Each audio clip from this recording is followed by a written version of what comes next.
फार कमी आपल्या हाती आहे.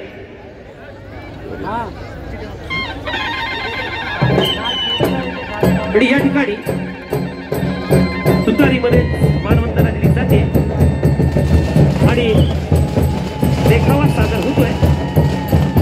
श्रीदेव गांगोबा पालखी नृत्य पथक करंबेळे संगमेश्वर या ठिकाणी विशेष नोंद करेल. गतवर्षीचा हा एक विजेता संघ म्हणून ज्याची नोंद गतवर्षी झाली होती असा हा श्रीदेव गांगोबा पालखी नृत्य पथक करंबेळे संगमेश्वर देखावा सादर होतोय. तो श्रीदेव गांगोबा पालखी नृत्य पथक करंबेळे संगमेश्वरच्या माध्यमातून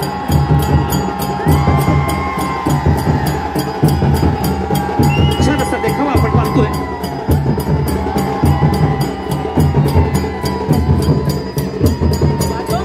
आणि जोरदार असं छान वादन आपल्याला पाहायला मिळतंय. उंच निषाद डौलाने फडकताना या संघाचं अर्थात श्रीदेव गांगोबा पालखी नृत्य पथक करंबेळे संगमेश्वरचं गतवर्षीचा या ठिकाणचा हा विजेता संघ आणि त्यामुळे निश्चित या संघाच्या थोड्या अशा पल्लवीत असणार आहेत. कारण गतवर्षी या संघानं या ठिकाणी विजयश्री या स्पर्धेची खेचून आणली होती आणि आपल्या संघाचा एक मोठा नावलौकिक या ठिकाणी मिळवला होता. तोच हा संघ श्रीदेव गांगोबा पालखी नृत्य पथक करंबेळे. छान या ठिकाणी देखावा आपण पाहिला तो या देखाव्याच्या माध्यमातून आणि छान सादरीकरण देखाव्यात झालेला आपण पाहिला. आणखी संघ प्रवेश करता होतोय तो श्रीदेव गांगोबा पालखी नृत्य पथक करंबेळे संगमेश्वर.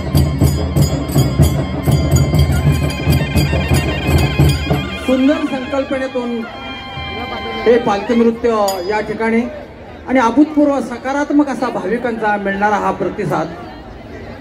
सज्जन धन्यवाद. सन्माननीय जितेंद्रजी आव्हाड साहेब यांच्या संकल्पनेतून साकार झालेला हा शिमगोत्सव आणखी पालखी नृत्य स्पर्धा सोहळा आपण या ठिकाणी अनुभवतोय. खरं तर शिमग्याला ग्रामदेवतेची पालखी नाचवण्याच्या प्रथेतून कोकणात आता आधुनिक पालखी नृत्याचा जन्म झाला आणि या परंपरेतूनच निर्माण झालेल्या महाराष्ट्राच्या या नव्या लोकनृत्याची करून दिलेली खास ओळख आणि म्हणून ही ओळख आणि हा संस्कृती जपण्याचा एक प्रयत्न या ठिकाणी आपल्याला पाहायला मिळतोय. आव्हाड साहेबांच्या माध्यमातून आणि या संघर्षाच्या माध्यमातून पुन्हा एकदा आपण सर्वजण जाऊया या पालखी नृत्याच्या स्पर्धेच्या दिशेनं अर्थात या रिंगणाच्या दिशेनं संगमेश्वर गतवर्षीचा विजेता संघ निश्चित पुन्हा एकदा अशा पल्लवीत असणार आहे. ते या संघाच्या छान देखावा सुरुवातीला या ठिकाणी सादर झाला आणि तमाम असणाऱ्या या नृत्यप्रेमींच्या मनावर अधिराज्य केलं. सुरुवातीलाच ते या श्रीदेव गांगोबा पालखी नृत्य पथक करंबेळे संगमेश्वरनं आणि पुन्हा एकदा पालखी नृत्याच्या माध्यमातून आपली कला सादर करण्याकरता सज्ज झालेला हा संघ पाहायला मिळतोय. तो श्रीदेव गांगोबा पालखी नृत्य पथक करंबेळे संगमेश्वर घोडावर काठी पडते. नाद आपल्याला पाहायला मिळतोय आणि तितकंच छानचं वादन पुन्हा एकदा भगवा डौलाने फडकतोय, निशाण डौलाने फडकतोय आणि डोळ्यांच्या गजरामध्ये या ठिकाणी हे पथक प्रवेश करण्यात आलेलं आपल्याला पाहायला मिळतंय.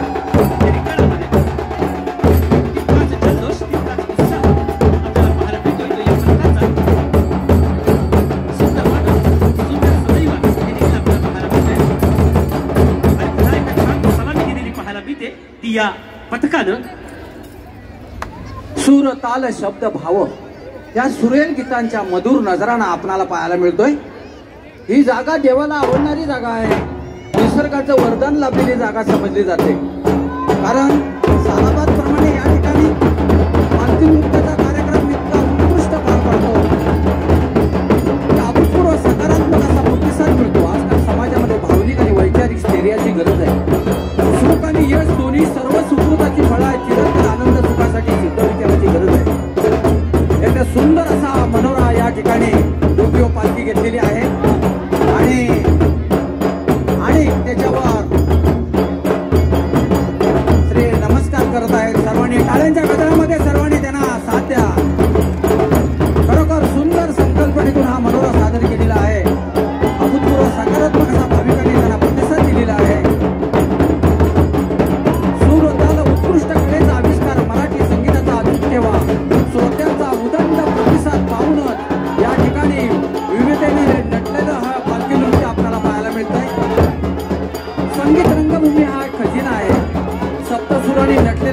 गीतांचा स्वाद आहे, सुरेल गीतांचा मधुर नजराणा या ठिकाणी सादर होत आहे. संघर्ष सेवाभावी संस्थेमार्फत या कलवा ठाणावासियांना, या भाविकांना आजकालच्या या महागाईच्या काळामध्ये आपल्याला मुलांच्या परीक्षेच्या या दृष्टिकोनातून आपल्याला शिमग्याला जायला मिळत नाही, परंतु माननीय जितेंद्र आव्हाड साहेब आमदार यांच्या सौजन्याने आणि शुभ आशीर्वादाने या ठिकाणी आपल्याला कोकणवासियांना शिमगा उत्सव इथं साजरा करायला मिळतो. हा एक खरोखर जितेंद्र आव्हाड साहेब यांचं पाठीशी ही पुण्याई, मोठी पुण्याई असेल. त्यांचा पुढील आयुष्य कारकीर्द सुखाची, समृद्धीची, भरभराटीचं, त्यांना उदंड आयुष्य लाभो श्री देवी चरणी आम्ही प्रार्थना करतोय. सुंदर सुंदर निशाणा या ठिकाणी आपल्याला पाहायला मिळतोय. हा भगवं निशाण हा हिंदू धर्माचं प्रतीक आहे. हे भगवं निशाण विजयाचं प्रतीक आहे.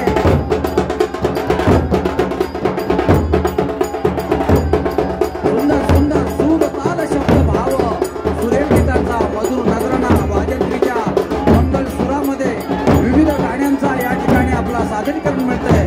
म्हणून उत्कृष्ट कलेचा आविष्कार मराठी संगीताचा अचूक ठेवा. श्रोत्यांचा उदंड प्रतिसाद पाहूनच रसाळ गोड दमदार आवाजामध्ये गायलेली गाणी आम्हाला अभिप्रेत वाटतात.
नंतर या ठिकाणी आलेले आपण पाहतोय की या स्पर्धेत आणि खरं तर माध्यम आहे श्रीदेव गाडगोबा पालखी नृत्य पथक दरवेळेस संकमेश्वर यांच्या माध्यमातून हा नृत्याविष्कार सादर होताना आपण पाहतोय। या पुढील संघ असणार आहे साडवडी श्रीदेवी वागजाई साडवडी संगमेश्वर। आपण आपला संघ तयार ठेवायचा आहे साडवडी श्रीदेवी वागजाई साडवडी संगमेश्वर। संघप्रतिनिधी आपण आपला संघ तयार ठेवायचा आहे। त्यानंतर असणार आहे श्री भैरी भवानी पालखी नृत्य पथक हेगाव। संघप्रतिनिधी सुधीर चव्हाण आपण आपला संघ देखील तयार ठेवायचा आहे। छान नाद फुटलेला आपल्याला पाहायला मिळतोय मुलांच्या तासाचा आणि सदैचा या सूर तालावरती छान अशी आपल्या आईची पालखी त्या ठिकाणी रिंगणात नाचताना आपण पाहतोय।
जिल्ह्यामध्ये जवळजवळ 65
मिळते आणि खऱ्या अर्थाने वेगळा आनंद या ठिकाणी हा संघ घेताना पाहायला मिळतोय. तो श्रीदेव गांगोबा पालखी नृत्य पथक तरबेळे संगमेश्वर. पुढील संघ असणार आहे साडवली श्रीदेवी वागजाई साडवली संगमेश्वर. आपण आपला संघ तयार ठेवायचा आहे. त्यानंतरचा संघ असणार आहे श्री भैरी भवानी पालखी नृत्य पथक एगाव. संघनायक असणार आहे सुनील चव्हाण. शेवटच्या काही क्षणात प्रवेशकार आपण पाहतो. आता मला थोडं स्पीड भेटलं जाते आणखी खऱ्या अर्थानं या ठिकाणी पुन्हा एकदा एक वेगळा त्या विषयात पुन्हा एकदा वेगळी सलामी खऱ्या अर्थानं ही अखेरची सलामी म्हणायला गेली. अखेरची सलामी घेतानाच पुन्हा एकदा उत्साह घेतला चाललेला आहे. पंचांच्या विसर्जनाच्या ठिकाणी आवाज होतोय. या ठिकाणी वेळ संपुष्टात येते. साडवली श्रीदेवी वागजाई साडवली संगमेश्वर. आपण आपला संघ घेऊन तयार राहायचंय. धन्यवाद खोत सर.